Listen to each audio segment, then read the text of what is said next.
When we dissolve any substance, say in this case, if we dissolve sugar in water, it forms a mixture of sugar and water. So the substance that we are dissolving is known as a solute. The liquid in which we are dissolving it is known as the solvent. And the final mixture of the solute and solvent is known as a solution. Take a glass of water, add a spoon of sugar to it. You will observe that the level of water does not increase. Well, you might think that the amount of sugar in this spoon is really less, so the water level does not increase. Well, you try out an experiment at home. Take 2 cups of sugar and 1 cup of hot water. Keep adding the sugar to that cup of warm water. You'll observe that by the end of this experiment, you'll have just 1 cup of the solution. The entire sugar disappears in that 1 cup of warm water. You don't believe me? Try that. And why is that happening? Let's try to answer that.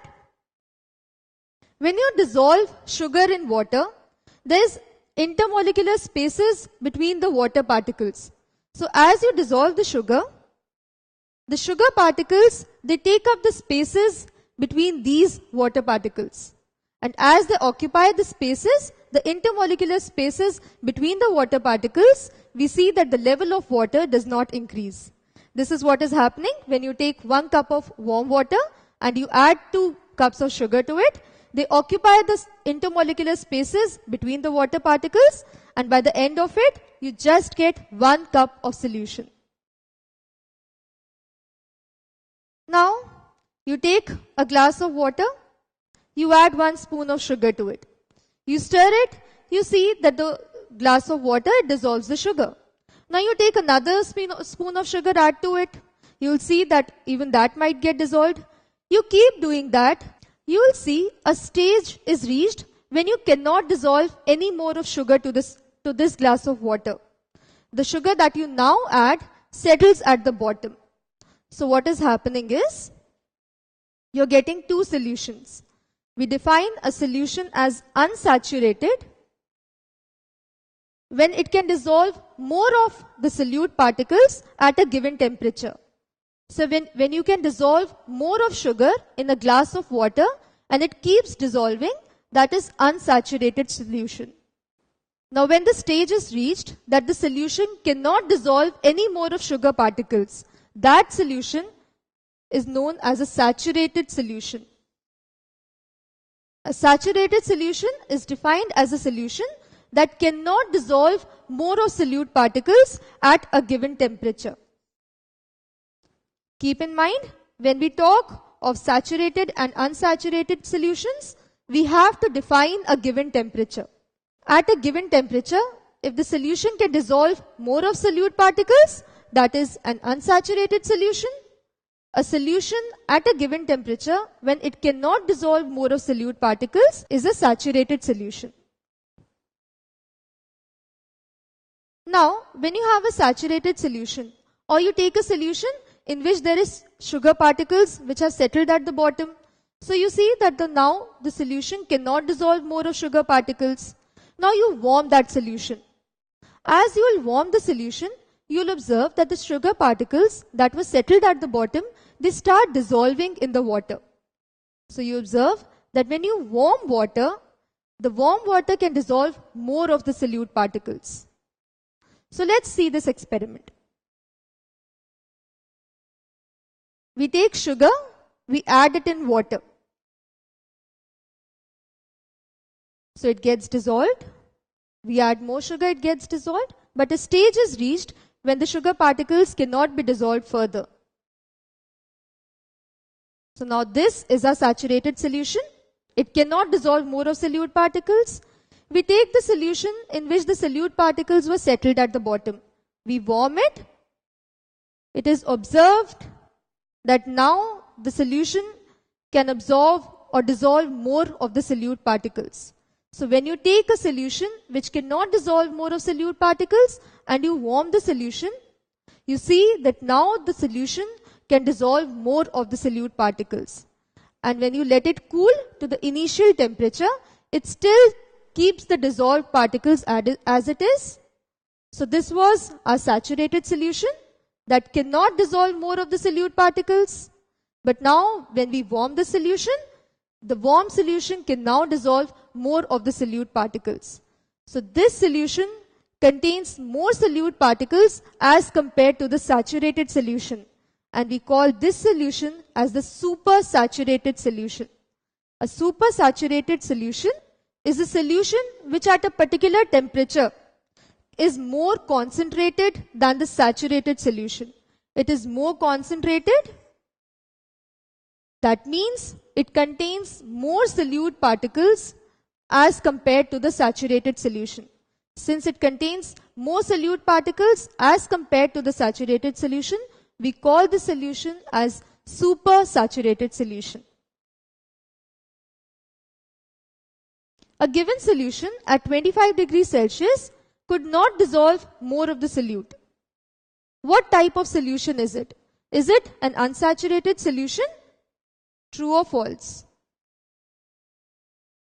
So it says that at 25 degrees Celsius, the solution cannot dissolve more of the solute particles. And we know an unsaturated solution is a solution that can dissolve more of the solute particles at a given temperature. So this is not an unsaturated solution. So this is a saturated solution. So the given statement is false. Now an experiment is performed. We take some test tubes containing equal amount of water. And we take a same salt, that is a green colored salt, which is added to all the test tubes. Now the level of water in all the test tubes is the same. That is, we are taking the same quantity of water and we are adding the same salt. So why do they all have different colors? What is the difference in these solutions? Let's try to answer this. So we take a glass full of water and a bucket full of water. Now we'll add ink to both the glass of water and the bucket full of water. We add same quantity of ink. Let's see what happens. So we add 3 drops of ink to the glass of water and 3 drops of ink to the bucket full of water. So you see that we are adding the same amount of ink, but the glass full of water, it gets dark red in color, and the bucket full of water, it attains a light red color. Why is this different? The difference is in the amount of solute compared with the amount of solvent. In the two cases, we had the same amount of solute. But in the first case, the amount of solvent is much less as compared to the amount of solvent in the second case. So we define 2 types of solutions. Number 1, a dilute solution is one which contains solute particles much less in amount as compared to the solvent particles. So a solution in which the amount of solute particles is much less as compared to the solvent particles, that is a dilute solution. And the concentrated solution is one in which the amount of solute present is relatively large for a given mass of solvent. So we have 2 types of solutions. Number 1, a dilute solution in which the amount of solute is much less as compared to the amount of solvent, and a concentrated solution is one in which the amount of solute is relatively large as compared to the amount of solvent. So now in the experiment or in the example that we had seen, a glass of water containing the same amount of ink and a bucket full of water containing the same amount of ink. Which of the two is a dilute solution? Well, the bucket full of water contains the amount of solute much less as compared to the amount of the solvent. So a bucket full of water containing the ink particles is a dilute solution. So now try to answer this. What is the difference between these test tubes that we see? We have the same quantity of water in all the test tubes and we are adding the same salt. So why is this color difference? Clearly, it means that in the first test tube, we add lesser amount of the salt particles. The salt particles in the second test tube is more as compared to the first test tube, and so on. So the difference in this case is the amount of the solute or the salt particles that we have taken. In the first test tube, we are adding relatively lesser amount of the salt particles, and in the last test tube, we are adding relatively large amount of salt particles. So this means that this is a concentrated solution and this is a dilute solution. These are relative terms. In order to specify the concentration, we define the concentration as a particular quantity. It is the amount of solute dissolved in a given quantity of a solution. So if we just talk of dilute and concentrated solutions, we are comparing it on relative terms. We say that some amount of solute is dissolved in different amounts of solvents. So we can define a solution as dilute or concentrated. But in order to specify a particular concentration, we need to define it. And concentration is defined as the amount of solute dissolved in a given amount of solution. So the concentration can be found out in two ways. We can define it in mass. So we get the mass percent, which is the mass of solute divided by the mass of solution. Now keep in mind, we are talking about the mass of solution. And solution is a mixture of solute and solvent.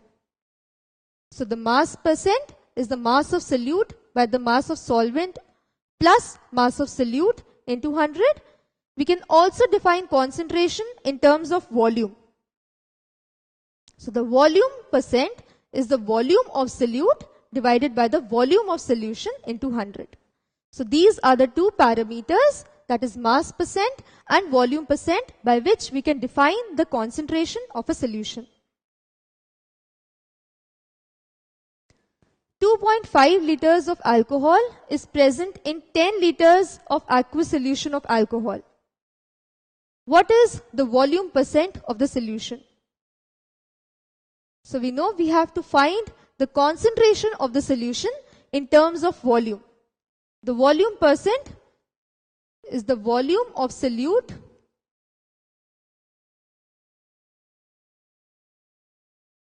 divided by the volume of solution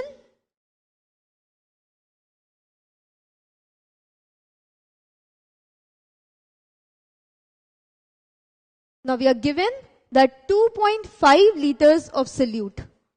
So 2.5 liters of solute is dissolved in 10 liters of the aqueous solution.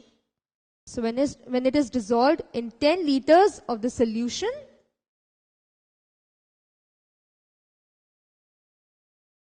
we get 25%.